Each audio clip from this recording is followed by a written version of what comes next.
Peace. MC Shawn Love. And yeah, brother Fahim, man, I've got your emails here. Yeah, or your text messages, or what is this? The YouTube replies. Look, I don't want to. I just want to make something really clear. I respect you for whatever it is you're doing. If it's something that you think is positive, if it's helpful to other people you're around. I'm not here trying to piss out on your campfire here, man. It's just this is the third time that I've got a message from you having to do with something I've said on one of my videos, and your response to me is, well, this isn't right and exact. You say positive stuff, which I appreciate, but at the same time, it's like, this isn't right and exact, it's not perfect, or this isn't right and exact. And so my reply to you was, well, I think we're gonna fundamentally disagree, right? So if you want me to share my views on this, I will, but it's going to be passionately, because, that's the way I feel about anything I study or anything that I'm sincerely interested in. And I don't want you to take that as disrespect. So just so when you engage me on this stuff, I basically give you short replies. I'll let you know that we have some fundamental differences, and and that's okay with me. I respect your right to believe whatever it is you want to believe, and so anyway, you're not going to get an argument with me out of that. You have the right to do that, man. And like I said, hopefully you don't take this as combative, but if it turns into something that's disrespectful, because clearly there's been no disrespect coming from me to you, and I'm already prefacing my little talk here by saying that, I'm going to be direct in my arguments, but at the same time, it's not anything I intend for you to take personal, right? So, if that starts coming at you or coming towards me, any more so than it was in your last message, right? Then at that point, I'm just not going to engage anymore, because truthfully, I think it's a waste of time, right? I think even this is a little bit of, it could be a waste of time, and that's because I'm not going to be able to talk anybody who believes something out of them believing it, and I'm not trying to either. That's not my objective. If anything, I'm just going to restate probably what a lot of other people have already restated to you in the past, probably almost exactly like it, and if not very similar, the fundamental differences that you're going to find. I don't think it's respectful to be, hey, that's not right and exact, because we all receive this knowledge from somebody, right? And then that person received it from somebody. If there's a piece that that's missing, or there's something that we can develop a better understanding about, then yeah, sure, let's hash it out, right? But if it's something that's just what are we really searching for? Are we just trying to argue? Because I'm not trying to argue, right? So the fundamental differences that between you and I that I'm talking about, that if you want to hash them out, we can. I'm not going to keep doing it though, because I really don't think it's a good use of time. I don't know where we're going to get from doing this. But the first thing is what you brought up to me, the skunk, as it's used in the wisdom degree of the 1 to 10 student enrollment. You say, after I recited it, that Allah never took the skunk out, right? And so of course I disagree with that, right? I was taught that he did, and I was taught by multiple people that he did, and that's always been the way that I've understood it. So there's that, right? The second thing is you believe that memorization is not important, and I do.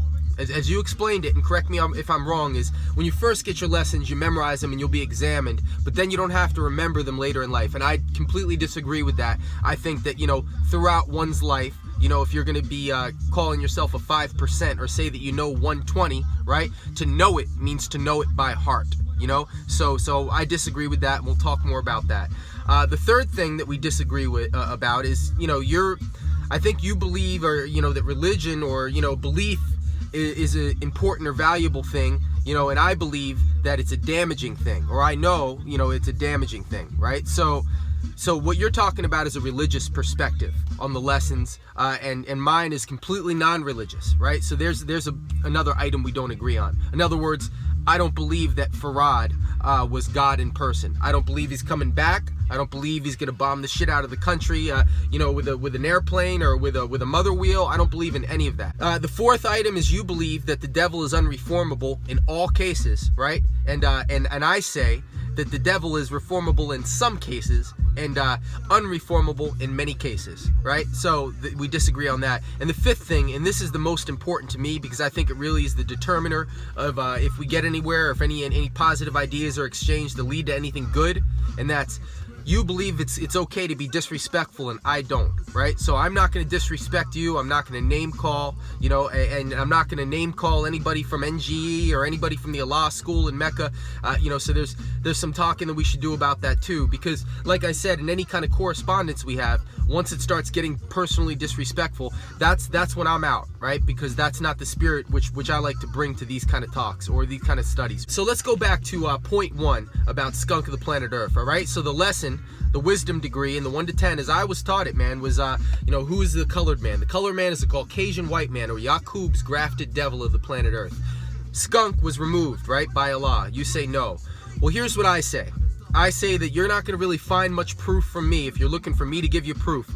Because you know why? I'm like 41 years old, and Allah had passed away long before I was born, right? So that means any information that I know has been gotten from other people in the appropriate form, you know, mouth to ear, right? So I've received this from somebody else, and you know, I've heard it from others, you know, all the way up into including folks that spoke directly or were taught directly from the Father, right? So if you've got an elder or something that told you otherwise, then produce that elder. You know, who is that elder?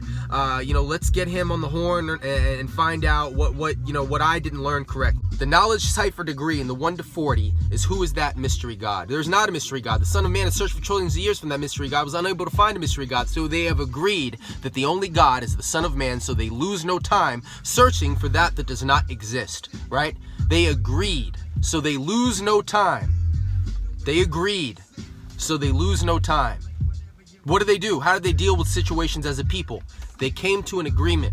What kind of a government system did they have? They came to an agreement, right? How did they deal with squabbles, arguments, issues? They came to an agreement. You know, that can only be done using knowledge, right? Because when you start using belief to try to come to agreements, you know, anybody can try to pull bullshit out anywhere and just kind of throw it at the wall and tell you that it's Picasso, right? So look at the understanding culture degree in the 1 to 40, all right? All right, so you got that out, right? So here's the issue. You know, when you look at the understanding culture degree, you're going to see another example of this, right? And it says, and can you reform devil? No. The prophets have all tried to reform him, devil, but they were unable. So they have agreed it cannot be done unless they graft him back to the original man, which takes 600 years. So instead of losing time grafting him back, they've decided to take him off the planet. He who numbers only 1 to every 11 original people, right? Okay, so 10th degree, 34th degree, 1 to 40. You see a pattern emerging there, right? They agreed, right, in terms of their system of problem solving and coming to agreements. You know, they didn't vote on it. You know, they didn't fight in a bloody pit until the last man standing made all the rules. They didn't elect somebody. There wasn't a born king. They agreed. And then the other pattern you're seeing is so they wouldn't lose time, right? That sounds like people that have a finite number of years to express their godhood on this planet, right? They're very, very concerned with time, right? This original man, right? And they also come to agreements, right? Well, long before I came along and even got the first hints of knowledge of self in like 88, 89, right? They agreed to take the skunk out. And ever since the first time it was taught to me, and ever since the first time, that's the only way that I've heard it. Agreed that skunk gets removed. And if you want another reason for that, I mean, it's very simple. God does not need to resort to name calling. It doesn't serve much of a purpose other than that. We need to know how to deal with devil. We don't need to know how to deal with skunk, right? I mean, Mayor Lindsay, he's the one who had those first, do you know those flags that you cut and paste and you put it right next to the NOI flag and do all that stuff, right? When Universal Sham God was making that flag, when he first brought it to Madawan in 66, when the father took it out in 67 and that was passed out to the brothers, right? These guys already had all their lessons memorized, and that flag wasn't to reward them or to test them in some ways before they could wear it. That was for being a good citizen already.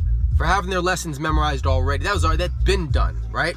It's for being a good citizen, right? And so the meaning behind that flag and the spirit that it came into existence with, I think is lost when you start throwing it up there with other flags. You know, everybody knows that there's a connection between the NOI and the 5% Nation of Islam, or the 5% Nation, or the 5% Nation of Gods and Earth. Everybody knows that. But there's only one holy and greatest universal flag, right? You can try to do some revisionist history all you want, but you know, in order to do that, you got to produce an elder that can back this up. I go by saying the father took what he wanted out of the temple and he left everything else behind. There was a time when he told people to change their Muslim names, right? This is all verifiable. Second point is you don't believe that memorization is imperative or important, and I do, right? You say it's nice to have, not a need to have, right? Well, let me tell you something, right? If I were the person out of the two of us that had all these against the grain ideas, right, I would definitely need to have my lessons memorized, looking how I do. And to be frank, the circles I've been in, you'd need to have them done too, right? You'd need to have them committed to memory also, right? Because it just doesn't make a lot of sense. If you and I, right, who can respect each other despite our differences, right, are somewhere out in the physical world together, right, and we happen upon a situation where somebody needs to learn more about knowledge of self or wants to, right, you're going to end up hitting a wall if you don't have your lessons memorized.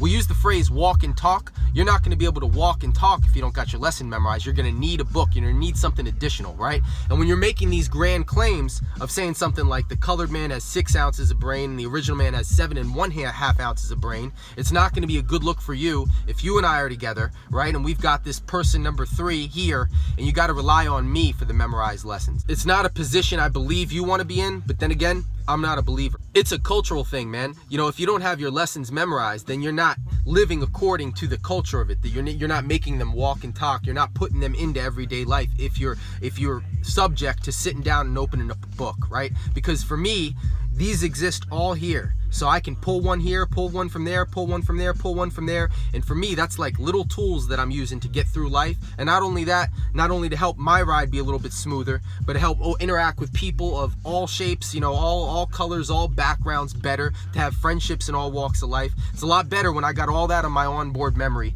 than having to rely on some papers, right? So I know from experience that it's valuable to have it memorized. And I'm sure that those people at the law school and anybody else from the NGE that has lived out this tradition and has carried out this custom, they're going to tell you it's valuable too, right? So let's just say, like you said in your message to me, the baby gods at a law school. I've been to the law. I've been down there. I've been to Parliament. I built for my first pin many years ago when CLA was still alive. And let me tell you something. Those guys know their lessons. I'm not saying every single person there is living right and exact. I'm not saying every single person there can recite their entire 120 that wears a pin. But what I'm saying is the grand majority can. Right? So here's the situation, man. If you gather 10 of them and I show up, right, and then you show up and we've got 12, here's the issue, man. 11 of us believe it's important to memorize your lessons against you 1, right? And so now that ratio that's so popular to talk about, you're the 1 to 11, right? You're the one who numbers every 1 to every 11, right? That's not a position you want to be in. The third point is that you see religion and belief as a strength, and I see it as a weakness, right? So when you sent me that message, you're saying, well, Allah is, Farad, God in person. I have an issue with this because, and this will come back later again when we talk about our fourth point, right? But I have an issue with this because, we all know when the Father left the temple and he changed his name to Allah, that understanding, that transition was transitioning out of what Elijah was teaching, right? I can see that and make mention of it while still having respect for Elijah and of course Farad. I mean, it's kind of an ironic situation that we're in here. Me telling you that the black man is God, and you telling me that God is a guy named Farad, who's probably in all reasonable, under all reasonable calculations dead, right? And is also a little bit lighter than my Israeli grandfather, who had kinkier hair than him, which is public information, Mr. Friedlander, So I don't understand where you're coming from with that, or why you would choose to believe that instead of know exactly what the lessons tell you, right? It's right there in the 14th, 15th, and 16th degree in the 1 to 40, right? The 14th degree, who are the 85%? The uncivilized people, poison animal eaters, slaves to mental death and power, do not know who the almighty and true and living God is, nor their origins in this world, so they worship that they know not what. Easily led in the wrong direction, hard to be led in the right direction, right? The 15th degree, who's the 10%? The rich slave makers of the poor, who teach the poor lies, believe the almighty true and living God is a spook in the sky who cannot be seen with the physical eye, otherwise known as bloodsucker of the poor. And then lastly, who is the 5% in the poor part of the planet Earth? The poor righteous teachers who do not believe in the teachings of the 10%, who are all wise and know who the almighty true and living God is, and teach that the true and living God is the Son of Man, the supreme being, black man of Asia, and teach freedom, justice, and equality to all the human family of the planet Earth, otherwise known as civilized people, also Muslims and Muslim sons, right? Okay, so there we got those degrees, right? So if you're going to try to convince me somehow that because Elijah taught it or wrote it, that means Farad is God in person, and you're somehow going to try to connect that to Arabian Islam, right? Or Islam that's going on in Afghanistan. I've been to Africa, I've been to the Middle East. It's not the same Islam as you see in Philly, which is not the same Islam as you see in the NOI. So this gets very, very confusing, especially when you try to take that 5% logo and slap it onto belief, because it doesn't belong there. Memorization does, but the belief doesn't, right? And everybody agrees with this, just like we said in the 10th and the 34th degree, right? So anyway, that 14th, 15th, and 16th degree, let's go back to it. Who's the 85%? And all the descriptions there are describing what you're claiming to be true, right? You're talking about a God you can't see, right? That you don't know, right? A God you can't see that you don't know. You're talking about being easily led in that direction, hard to be led in the right, okay? We're talking about, worshiping that, you know not what. You don't know Farad. I don't know Farad, and I don't know Allah. I don't know Allah either. I know of these brothers. I know of these people, right? But once you start believing in something, that's worship to a degree, And the ideas, the philosophies simply don't jive, right? So when you look at that 15th degree, he says, who are the 10%? It breaks down to basically say, hey, they teach that this spook is in the sky. Where do you guys say Farad is, right? You say that he and Elijah are in the mother wheel, right? In the sky, right? Hiding behind stars or something like that, right? So you got to understand, it requires faith and belief to get on board with a story like that. So if you're talking about faith and belief, and you're talking about not bothering to memorize your lessons, right? If you're talking about arguing over one word that we're not sure what understanding we're going to get from it if we agree on it, skunk, right? All these things reflect the philosophies of the Judeo-Christian culture in this country. They echo the slave master's religion and way of thinking, right? All this stuff that you're coming to me with. And somehow you're using W.D. Farad's lessons to support that same system that W.D. Farad was trying to usher people away from. And, if that's what you want to do, I respect your choice to do it, but that's how it looks from where I'm standing. So being a poor righteous teacher, it's not talking about teaching about some God you can't see, hear, feel, touch, or have any contact with. Being a poor righteous teacher is a whole different thing, right? So it's teaching that there is no mystery God in the sky, that you don't believe the teachings of the 10%, right? So I can sit here and explain my way of looking at the world to any reasonable person, and even if they're religious, they'll understand that it's a sane conclusion to come to, right?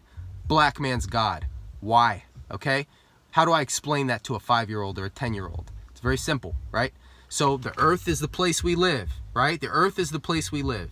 And on this place, earth, there's an aboriginal people that were here before everyone else. And all of the entire human family come from that group of people who were very dark-skinned. And at that time, the globe looked a little bit different, right? Continents looked a little bit different. We didn't have the names, and we didn't have the actual geography wasn't divided as it is today, right? Those aboriginal people were black, right? We have absolutely no evidence whatsoever that there's some mystical, supernatural being that interacts with us, right? So when we talk about who's the highest or the most supreme being, right? Who creates the most on this planet, we're talking about the human being. And we're talking about the original human being, we're talking about the black man. That makes perfect sense to me, and it lines completely with science.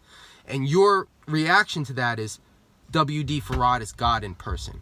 I can't use that, man. Just to address point 4 real quick, which is you think the devil is unreformable completely, and I say the devil is unreformable many times, but is reformable. I was taught that as well, right? So, and if you look at Allah's life and his chronology, you're going to see that he taught that as well. It's obvious in the relationships he had. Those pins didn't fall out of the sky, right? Mayor Lindsay had those pins pressed up as a gift to the 5%ers, right? For the work that they were doing. These guys had real lives, man. So this is the 60s. They had jobs. Some of them are out. They're shipbuilders, right? Some of them are shipbuilders. And they met together and they had these parties. Very family-oriented environment. It's not what you were seeing in the 90s when it was completely engulfed in hip hop. This is a whole different time, whole different place, right? These guys are getting their ass kicked for being who they are, right? They're saying we are the 5% because they learned about their relationship to history and the world, not because they believe Farad is God, right? And so here we come without a scratch on us, right? And, you know, we're 5%ers, right? So before I say something like that, I've got to be very, very careful that I know what I'm talking about and exactly where I fit into history, and also exactly how everything was set up before I even came along. And I think it's important to take that care. And by some of the stuff that you're saying, relating that to the 5%, which is distinctly different from NOI, it doesn't seem like you're taking that same respect and care, and some people probably are offended by it. So your idea is that the white man, everybody white's a devil, right? And, you know, and they're gonna be wiped from the planet Earth in just a couple of days. Maybe to you that means, since a day to God's 1,000, maybe that means a couple thousand years, right? Okay, so am I right about that?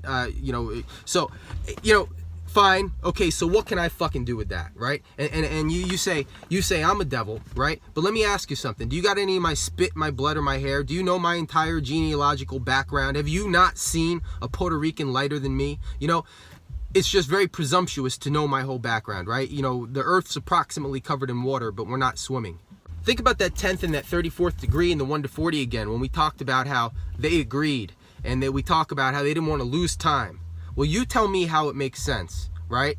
How are we supposed to be teaching all the human families of the planet Earth if they're just going to get wiped the fuck out, right? What's the point? All right, why would we lose time doing such a thing, right? It does say in the lessons to teach all the human families of the planet Earth. That has to be to some end, right? It does say in the problem book to have friendships in all walks of life. That has to lead to some end, right? It does say, you know, Allah did say pro-righteousness and anti-devilishment. These things are determined and set. You know, you can put any post Allah's death twist on it you want, but I just don't see that as a respectful thing to do. Sorry, I gotta sip my hot chocolate. It seems end of day that you're taking a lot of things on face value, you know, and I bet, you know, your reply to all this will be probably, one, reliant on my skin color, which I think is weak thing to do, weak and wicked, and who's that, right? I think it's weak to use that as a basis for anything you have to say, because you know what? A lot of those people you call baby gods, they'll tell you the exact same thing. The fifth one is you know, you're willing to be personally disrespectful and I'm not.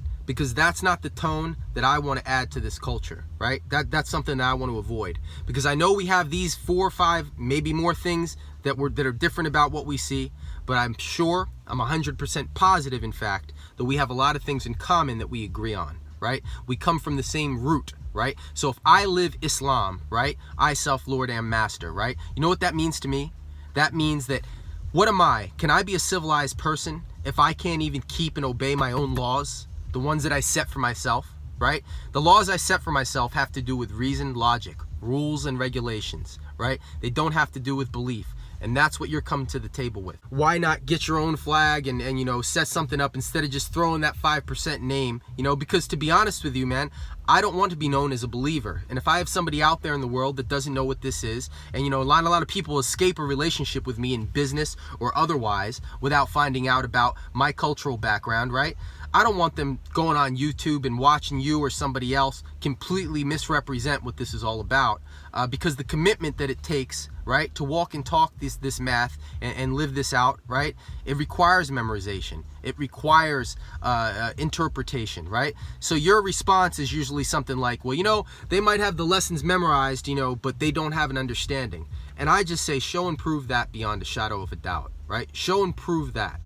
I have a lot of respect for those brothers in Harlem. I don't know everybody, man. I come from Trenton, and I have a lot of respect for anybody who's taken a part in carrying this legacy from the late 60s, you know, or, you know, if you want to look at it in a certain way, you know, all the way from the early 30s all the way into the present time, with so many big, tall creatures in the room, like Christianity and traditional Islam and Judaism and Hebrew Israelites and all these different nations and different groups of people. The 5% have been around the longest and have stayed around the longest. So for you to claim a part of that legacy, I know that's your birthright. So it confuses me as to why you would take the approach that you're taking. I don't mean any of that shit with disrespect, by the way, Brother Fahim. You can think I'm a devil all you want, because the truth of the matter is that nothing you say or think about me is really going to change the way that I conduct myself or live my life. And when I'm not, in the middle of the night trying to finish up a YouTube video here to reply to your comments, I'm doing a whole bunch of other positive things for a lot of people, right? So, myself and my family included, but that's extended out to my whole community. In conclusion, I'm not a perfect person. I don't always say the right thing. I don't always make the best decisions in life. But I'm not going to engage continually with a person that's going to hold me down in that piss, right? That's not coming from my dick, right? That's not something that I'm going to allow you or anybody else to do. So I would prefer, that we could engage positively. For all those things we have different, for all those things that we don't have in common, there definitely has got to be a legacy there that we both respect equally. So for what it's worth, I like to take what we know to boost each other, not to tear each other down. And that's the spirit that I come in, right? So all that being said, those are the points that you brought up that we disagree on. I'd hope that if you decide that you want to have further communication with me, it can be about the stuff that we agree on. All right, brother Fahim, this has been real. I'm out of here and I'm going to sleep. But like I said, feel free to have me privatize this. If you think that it's something that others could benefit from seeing this kind of back and forth or dialogue, I assure you, everybody already knows your arguments, right? So that's my reply. And if anything, it's not an argument as much as it's a defense, man. Every single one of us has the right to live out life and live out Islam the way that we choose. And the way that I was taught to me and the way that I'm comfortable with, that suits me. It doesn't suit you. That's all right with me. I still wish you well, and I still appreciate you for doing things that are positive. Peace.